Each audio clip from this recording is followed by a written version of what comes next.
जय जय शङ्कर हर हर शङ्कर जय जय शङ्कर हर हर शङ्कर जय जय शङ्कर हर हर शङ्कर जय जय शङ्कर. பக்தி தெய்வத்தின் குரல் 4ஆம் பாகம். வண்டு ஸ்தோத்திரம். அத்வைத தத்துவமும் நடப்பு நிலையும்.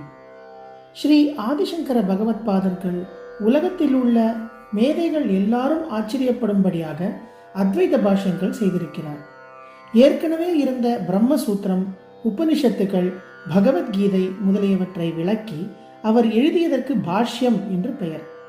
இது தவிர தாமே ஒரிஜினலாக விவேக சூடாமணி, உபதேச சாகஸ்ரீ முதலான பல அத்வைத கிரந்தங்களை செய்திருக்கிறார்.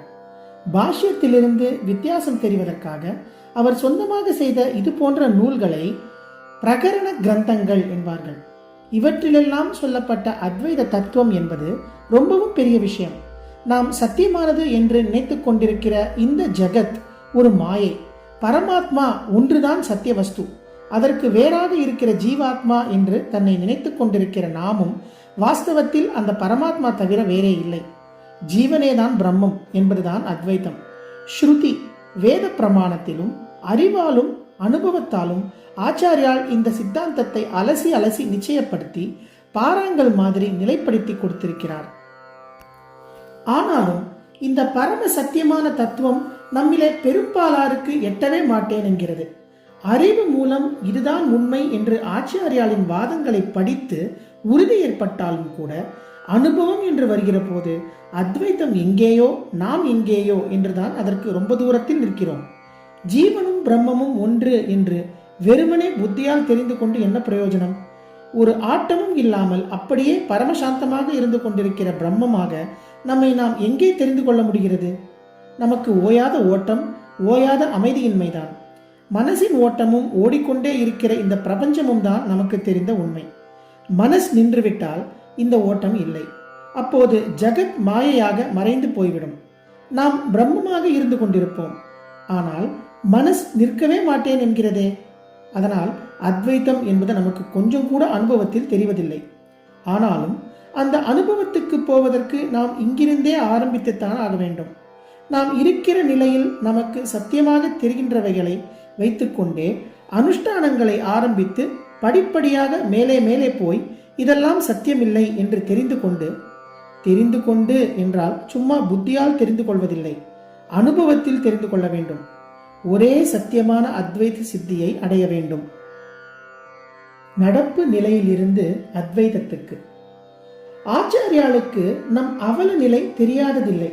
அவர் பரம கருணாமூர்த்தி. அத்வைத பாஷ்யமும் பிரகரண கிரந்தங்களும் மட்டும் நமக்கு பிரயோஜனப்படாது என்று ஆச்சாரியாளுக்கு தெரியும்.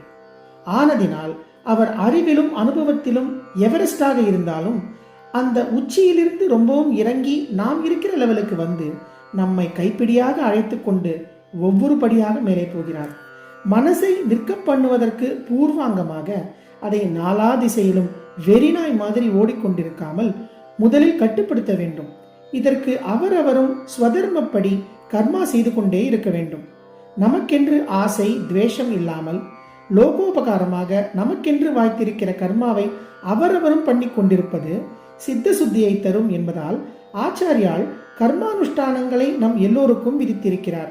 கர்மா என்பது ஓரளவுக்கு மனசை மறந்து செய்கிற காரியம். வேலையிலேயே நம் குறி இருப்பதால் சித்தம் தரிகெட்டு ஓடிக்கொண்டிருக்க விடாமல் பண்ணுகிறோம். இம்மாதிரி மனசை மறந்து, அதாவது இக்னோர் பண்ணி காரியம் பண்ணுவதோடு அதை நல்லதிலேயே பழக்கி முழுக்கி ஒருமுகப்படுத்த வேண்டும். மனசுக்கு ஐகாக்கிரியம், அதாவது ஒருமுகப்படுதல் ஏற்படத்தான் அது அடங்கி அப்படியே ஆத்மாவில் கரைந்துவிட வழி உண்டாகும். இதற்காகத்தான் அத்தனை நல்லதும் சேர்ந்ததான சகல கல்யாண குண நிலையமான சகுணமூர்த்தியிடம் பக்தி உபாசனை செய்ய வேண்டும்.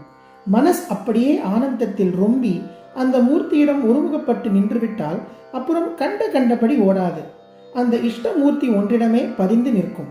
பிறகு அந்த மூர்த்தியின் அனுகிரகத்தால் இப்படி பிரிந்திருந்து அதன் குணங்களை அனுபவிப்பது என்றில்லாமல் அதற்கும் மேலே போய் அதிலேயே கரைந்து நிர்குணமான பிரம்மமாக ஆகிவிடலாம். ஆதிசங்கரரின் பக்தி துதிகள்.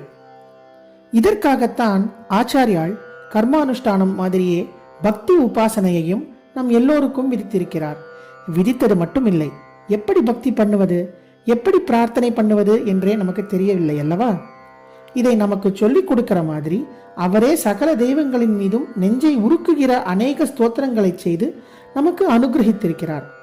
அம்பாள் மேல் ஆச்சாரியால் செய்த சௌந்தரிய லஹரி, ஈஸ்வரன் மேல் பண்ணின சிவானந்த லஹரி இரண்டும் 100 ஸ்லோகம் கொண்டது.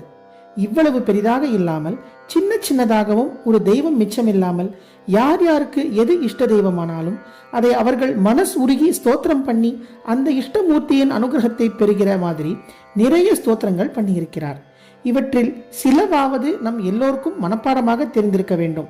ரொம்பவும் உசந்த தத்துவங்களையும் உள்ளத்தை தொடும்படியான ரசங்களையும் கூட பரம லலிதமான சுலபமான வாக்கில் கொடுப்பதே ஆச்சாரியாலின் பெருமை.